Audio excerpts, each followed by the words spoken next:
صل على رسوله الكريم أما بعد فأعوذ بالله من الشيطان الرجيم بسم الله الرحمن الرحيم يا أيها الذين آمنوا اتقوا الله حق تقاته ولا تموتن إلا وأنتم مسلمون صدق الله العظيم صلى الله على سيدنا ومولانا محمد وعلى آله وأصحابه وسلم أما بعد معزز حاضرين আজকের এই শ্রীগুনা রহমতুল্লাহ পীর সাহেব রহমতুল্লাহি তাআলা আলাইহির উরুস মুবারকের সম্মানিত সভাপতি সাহেব এবং মঞ্চে উলামায়ে কেরাম মুআজ্জাজ হাজিরিনে কেরাম, আমি আজকে এই মাহফিলের মধ্যে নতুন করিমগঞ্জ থেকে আইছি। আজ থেকে প্রায় এক মাস আগে বর্তমান গদ্দিনিশিন পীর সাহেবের সঙ্গে আমার দেখা হয়েছে। আল্লাহর ওলির মাজার জিয়ারত করিয়া গেছি। এখন এই পরিবেশ দেখিয়া আমি মুগ্ধ যে আজকে প্রায় 84 বছর থাকিয়া এই জায়গার মধ্যে মহফিল হইয়া আর আমার জানা ছিল না। আজকে আমি এই জায়গার মধ্যে আইয়া নিজের দৈন্য মনে করি। আর যাই হোক, সাহাবাগলার বুজুর্গ হল আল্লাহর ওলি রহমতুল্লাহ পীর সাহেব রহমতুল্লাহি তাআলা আলাইহি আল্লাহর ওলি হইয়া যাওয়ার কারণে দুনিয়ার জমিন তাকিয়া আজকে এই জায়গার মধ্যে আমরা জ্ঞান পাই। আর সেই জ্ঞান নেওয়ার লাগি আমরা দূর দূরান্ত থেকে এই জায়গার মধ্যে উপস্থিত হয়েছিল। আমরা এই জায়গার মধ্যে আল্লাহর ওলির ফয়েজ নেওয়ার লাগি আইছি। আমি একটা কথা কইতাম চাই মুখম সময়ের ভিতরে আমি আপনাদের সামনে কোরআনুল কারীম থেকে একটা আয়াতে করিমা তিলাওয়াত করছি।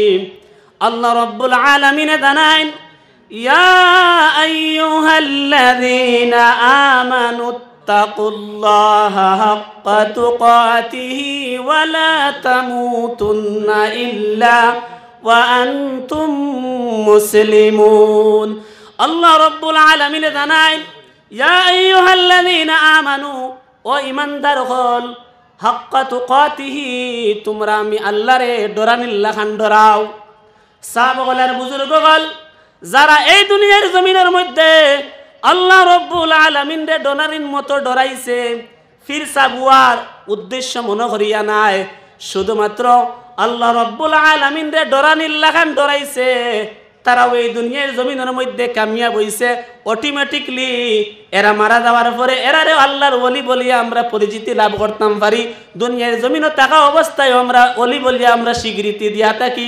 যার দরুন আজকে রহমতুল্লাহ পীর সাহেব রহমতুল্লাহি তাআলা আলাইহি দুনিয়ার জমিনে থাকা অবস্থায় যতটুকু আমি জানছি, আল্লাহর ওলি তাই প্রথমত একজন আলিম আসলা, ভালো একজন আলিম আসলা, এরপরে আল্লাহ রাব্বুল আলামিনের ইবাদতের মাধ্যমে আল্লাহর ওলি স্বীকৃতি লাভ পাইয়া, যার প্রমাণ আজকে 84 বছর পর্যন্ত এখন পর্যন্ত আমরা পাইয়া যাই। আর তা আমরা এই জায়গার মধ্যে ফয়েজ নেওয়াত আইছি। সাহাবাগণের বুজুর্গ হল আমরা শুধুমাত্র ফয়েজ নিতাম জানি, কিন্তু একটা বাইটা লক্ষ্য করি না। আজকে রহমতুল্লাহ পীর সাহেব ফির হইলা, কেমনে ফির হইলা? আল্লাহ রাব্বুল আলামিন জানাইলা, ইয়া আইয়ুহাল্লাযীনা আমানুত্তাকুল্লাহা হাক্কা তুকাতিহির মধ্যে রহমতুল্লাহ পীর সাহেব তাই নিজে স্বয়ং ইবাদতের মাধ্যমে, ফরেজগারির মাধ্যমে আল্লাহর ডর অন্তরের মধ্যে রাখিয়া ইবাদত করিয়া মারা যাওয়ার কারণে আল্লাহ রাব্বুল আলামিনে আপনার আমার মধ্যে তান বন্ধু বলিয়া ঘোষণা দিলা, যার কারণে আমরা আজকে কিতা করিয়া আর এই জায়গার উত্তাকিয়া জ্ঞান নেওয়ার লাগিয়া ফজ নেওয়ার লাগি সাহাবাগণ আয়ার। আল্লাহ রাব্বুল আলামিনে এই আয়াতের শেষের দিকে জানাইন, ইল্লা ওয়া আনতুম মুসলিমুন, তাহলে তুমি আল্লাহরে ডরাইয়া কিতা করো? তুমি মুসলমান হইয়া মরো। ও সাহাবাগণের বুজুর্গ হল আল্লাহ রাব্বুল আলামিনে আমরা যদি আল্লাহ রাব্বুল আলামিন রে ডরাইয়া মুসলমান হইয়া যদি এই দুনিয়া আমরা ত্যাগ করতাম পারি, তাহলে আমরা মারা যাওয়ার পরেও আপনি কোয়া লাগতো না, আপনি দাবি করা লাগতো না আমি পীর সাহেব, আমি আল্লাহর ওলি। অটোমেটিকলি আল্লাহ রাব্বুল আলামিনে আপনার আমারে কিতা করবা? মানুষের সামনে ওলি হিসাবে স্বীকৃতি দিয়া লাভ করাইবা। তাই আমি অনুরোধ করব সাহাবাগণ আর বুজুর্গ হল আমরা প্রত্যেকে যেন আল্লাহ রব্বুল আলামিনের ভয় অন্তরের মধ্যে রাখিয়া এই দুনিয়ার জমিনের মধ্যে আমরা চলাফেরা করতাম পারি। সাহাবাগণ আর বুজুর্গ হল যেহেতু সময় একদম সংকীর্ণ, আমি ওখানে শেষ করলাম। ওয়া আখিরু দাওয়ানা আলহামদুলিল্লাহি রাব্বিল আলামিন।